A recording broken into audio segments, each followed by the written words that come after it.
चीन के राष्ट्रपति शी जिनपिंग के आमंत्रण पर प्रधानमंत्री नरेंद्र मोदी 23 और 24 जून को ब्रिक्स सम्मेलन में शामिल होंगे।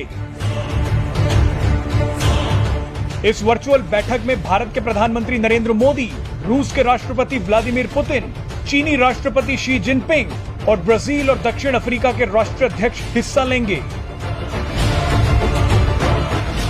चीन इस वर्ष शिखर सम्मेलन की मेजबानी कर रहा है।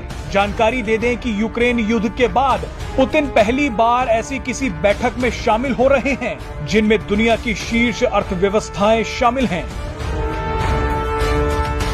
लेकिन इस बैठक से ठीक पहले एक ऐसी खबर आई है जिसे देखकर भारत के लोग तो खुश होंगे, लेकिन दुनिया के कई देश परेशान हो जाएंगे। दरअसल रूस के राष्ट्रपति व्लादिमीर पुतिन ने भारत के साथ व्यापारिक संबंध बढ़ाने पर जोर दिया है। उन्होंने कहा कि हमने भारत को रिकॉर्ड तेल सप्लाई की है और अब हम चाहते हैं कि रूस में भारतीय स्टोर भी खोले जाएं। आपको याद होगा कि इससे पहले भारत में रूस के राजदूत ने कहा था कि रूसी बाजार भारतीय फार्मा कंपनी के लिए फायदेमंद हो सकते हैं। विशेषज्ञों ने बताया कि प्रतिबंधों के बाद कई बड़ी कंपनियां रूस छोड़कर जा चुकी हैं और अब ये मौका भारत के लिए काफी फायदेमंद हो सकता है। भारत को अब रूस के बाजारों में और भी बड़े स्तर पर घुस जाना चाहिए। विशेषज्ञों ने कहा कि भारत को इस बात का भी ध्यान रखना होगा कि पश्चिमी देश नाराज न हो। इसके लिए भारत को अपनी कूटनीति का इस्तेमाल करना होगा। आपको बता दें कि रूस भारत से खाने पीने का सामान, कपड़े, इलेक्ट्रॉनिक सामान, मशीनें और मसाले खरीदता है, लेकिन सबसे ज्यादा खपत भारतीय दवाइयों की है। इसके अलावा कपड़े के व्यापार में भी भारतीय व्यापारियों के लिए रूस एक बड़ा बाजार बन सकता है, क्योंकि भारतीय कपड़ा सदियों से रूसी घरों में बहुत गर्व से पहना जाता है। इतना ही नहीं, छोटे छोटे भारतीय रेस्तरां भी रूस में अच्छा कारोबार कर रहे हैं, क्योंकि रूसी लोग भारतीय खाने के दीवाने हैं।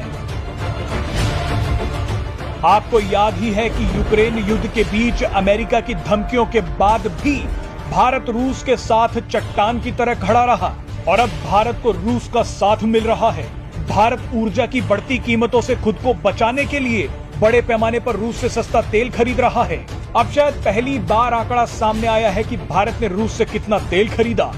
एक रिपोर्ट में दावा किया गया है कि यूक्रेन युद्ध के बाद अमेरिकी प्रतिबंधों के बीच भारत के रूस से तेल आयात में 25 गुना वृद्धि हुई है। युद्ध शुरू होने से पहले भारत रूस से फरवरी के हर दिन 30,000 बैरल कच्चा तेल खरीदता था, लेकिन जून में यह आंकड़ा 10 लाख बैरल प्रतिदिन पहुंच गया है। आपको याद होगा कि यूरोपीय देश के नेताओं ने ऐलान किया था कि वो इस साल के अंत तक रूस से तेल आयात को 90% कम कर देंगे और अब इसी का फायदा भारत को मिल रहा है। रिपोर्ट में दावा किया गया है कि भारत ने अपनी कंपनियों से कहा है कि वो रूस से बड़े पैमाने पर कच्चे तेल का आयात करें। वैसे आपको बता दें कि भारत ने साफ कह दिया है कि तेल खरीद का फैसला ऑयल कंपनियों का है। रूस भारत को बम्पर छूट पर तेल दे रहा है। यही कारण है कि भारत में इसका आयात बढ़ता जा रहा है।